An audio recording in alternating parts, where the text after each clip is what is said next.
तो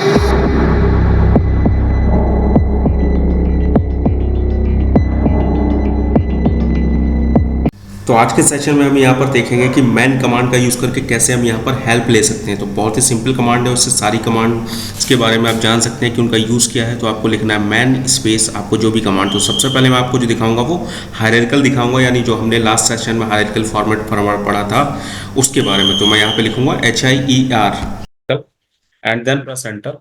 सो यहाँ पे जो भी हमारे पास डायरेक्टरी थी उन सब के बारे में आप पढ़ सकते हो। लाइक ये स्लैश था, ये क्या था, रूट डायरेक्टरी था। जो स्लैश बिन है वो क्या है, एग्जीक्यूटेबल प्रोग्राम इसके अंदर रहते हैं, यानी जो सिंगल मीन्स जो नॉर्मल यूजर यूज कर सकता है वो सारे। स्लैश बूट के अंदर आपकी स्टैटिक फाइल रहती है बूट लोडर की। स्लैश डेव के अंदर आपकी डिवाइस फाइल्स रहती हैं। ईटीसी के अंदर आपकी कन्फिगरेशन फाइल्स रहती हैं। ईटीसी के अंदर जो ओपीटी होता है उसमें आपकी होस्ट कन्फिगरेशन फाइल होती है। मतलब इसके बारे में अगर कभी आप भूल भी जाते हो कुछ डायरेक्टरीज के बारे में, सो आपको अगर ये कमांड याद है तो आप यहाँ पे इजीली जाके देख सकते हो। देखो बहुत सारी जो डायरेक्टरीज हैं उनके बारे में बताएगा जो उसके अंदर अवेलेबल। यूजर के अंदर विन, विन के अंदर MH, X11, DICT। सो इन सब के बारे में भी यहाँ पर दिया हुआ है। राइट, सो इस कमांड से हम वो सारी चीजें पढ़ सकते हैं, उसके बारे में जहाँ एक आइडिया ले सकते हैं कि ठीक है अच्छा इसका काम ये होता है। जैसे यूजर के अंदर TMP है, सो ये क्या है, आपके वार TMP की एक लिंक है। या फिर आप देखोगे यहाँ पर वार ADM है, तो ये क्या है, आपका सुपरसेट वार लॉग सिंबॉलिक लिंक है आपके वार लॉग की। या फिर आप देखोगे इसी तरीके से लिव एम, इसमें मिसलेनियस स्टेट डेटा है। तो इस तरीके से आप एक आइडिया ले सकते हो इस कमांड से। सो क्यू फॉर क्विट। सो यहाँ पर क्यू से हम बाहर आ जाएंगे, यानी मैन स्पेस हायर कमांड, ये भी हमें याद रखनी, काफी हेल्पफुल है। ऐसे ही आप कोई भी अगर कमांड की हेल्प लेना चाहते हो तो वो आप मैन से ले सकते हो। लाइक मैन स्पेस PWD अगर मैं करता हूँ, ये दिखाएगा कि इस कमांड का काम क्या है। यहाँ पर आपकी करंट वर्किंग डायरेक्टरी या प्रेजेंट वर्किंग डायरेक्टरी को प्रिंट करने के लिए कि आप इस समय कहाँ पर हो, तो आप उसे यूज कर सकते हो। इसी तरीके से आप किसी और कमांड को अगर लिखते हो, लाइक मैन स्पेस MKDI या इस, तो इस कमांड का काम क्या होता है, यहाँ पर आपकी डायरेक्टरी क्रिएट करने के लिए, आपके फोल्डर क्रिएट करने के लिए आप इससे क्रिएट कर सकते हो। या फिर उसके ऑप्शंस के बारे में भी यहाँ पे देख सकते हो कि क्या ऑप्शन आप यूज कर सकते हो। राइट, एंड यहाँ पर सबसे अच्छी चीज है क्या है लिनक्स की। लिनक्स के अंदर जो है आपका एक फीचर होता है टैब कंप्लीशन का।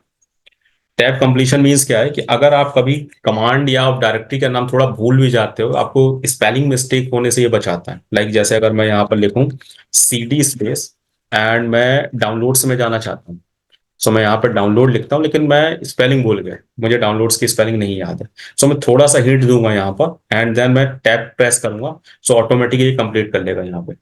सो क्या है, डाउनलोड्स एंड प्रेस एंटर। सो हम यहाँ जंप कर रहे हैं। सो मीन्स आपको यहाँ पर आपने एक कह सकते हो कि अगर आपको थोड़ा सा स्पीड को भी एक फास्ट करना है कि आपको जल्दी से काम करना है, तब भी ये टैब कंप्लीशन काम आता है। मिस्टेक से भी बचाता है। या फिर अगर कोई कमांड आपको लाइक है, जैसे आपको ये पता करना है कि MK से कमांड कौन कौन सी स्टार्ट हो रही है, तो आप डबल टाइम टैब प्रेस करोगे। सो हम जैसे यहाँ पर टैब प्रेस करेंगे ट्वाइस, सो यहाँ पे हमारे पास देखो ये सारी कमांड MK से स्टार्ट है। MKDR, MIGCC, MKFS, ये सारी कमांड्स। सो एक आइडिया हम इससे भी याद कर सकते हैं। जैसे आपको थोड़ा सा याद हो गया कि एक कुछ कमांड थी CH करके थी, आगे मुझे याद नहीं रहेगा, लेकिन सो आप क्या करोगे, डबल टाइम करोगे तो यहाँ पे आपको एक आइडिया मिल जाएगा कि ये सारी कमांड CH से स्टार्ट होती हैं। सो इस फीचर को क्या कहते हैं, टैब कंप्लीशन। ठीक, बताओ यार इसमें कोई डाउट। सर इसमें जो एक डाउनलोड्स के बाद एक जो वो आ रहा है ना रूट का स्लैश, हम्म इसका इसका क्या होता है, मतलब कि तब तो समझ में आता है। देखो इसका मतलब क्या होता है, जब भी आप किसी डायरेक्टरी का नाम दोगे, जैसे मैंने यहाँ डायरेक्टरी का नाम दिया और मैं टैब प्रेस किया था, इसलिए ऑटोमेटिक इसने ये हमें दिखा रहा है ये डायरेक्टरी के आप अंदर जा रहे हो। ये जो यहाँ पर स्लैश है, स्लैश का मतलब कि आप उसके अंदर एंटर कर रहे हो। सो ये स्लैश उस चीज को दिखाता है कि आप डायरेक्टरी के अंदर एंटर कर रहे हो। जैसे अगर मैं यहाँ किसी फाइल का नाम दूंगा, मेरे पास यहाँ पे एक फाइल अवेलेबल थी एनाकोंडा नाम से, अवेलेबल है इसमें LS, एनाकोंडा नाम से अवेलेबल है। सो CDs हो गए, CD तो काम करेगा नहीं उसके साथ। मैं अगर कुछ और करता आ हूँ लाइक, जाएगी नहीं। हाँ उसके अंदर नहीं जाएगा, LS करता हूँ एनाकोंडा, तो यहाँ पे देखो कोई ऐसा स्लैश नहीं आया क्योंकि वो फाइल है। तो डायरेक्टरी के साथ में आपको ये स्लैश यहाँ पर दिखाएगा, बट अगर आप वैसे नहीं भी यूज करते हो तब भी काम करेगा, ऐसा कोई इशू नहीं है। अगर आप नहीं भी हाँ यूज करोगे अगर तो वो हम लोग हटा ऑटोमेटिक दें, डिटेक्ट कर लेगा। तब भी हाँ काम अगर करेगा, हम लोग देखो। लास्ट में उसको हटा भी दें तब भी उसका काम, हाँ वही चीज पूछ रहा था। तब भी काम करेगा।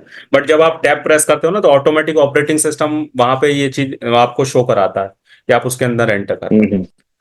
वही तो उसकी डिफॉल्ट सेटिंग है। ठीक।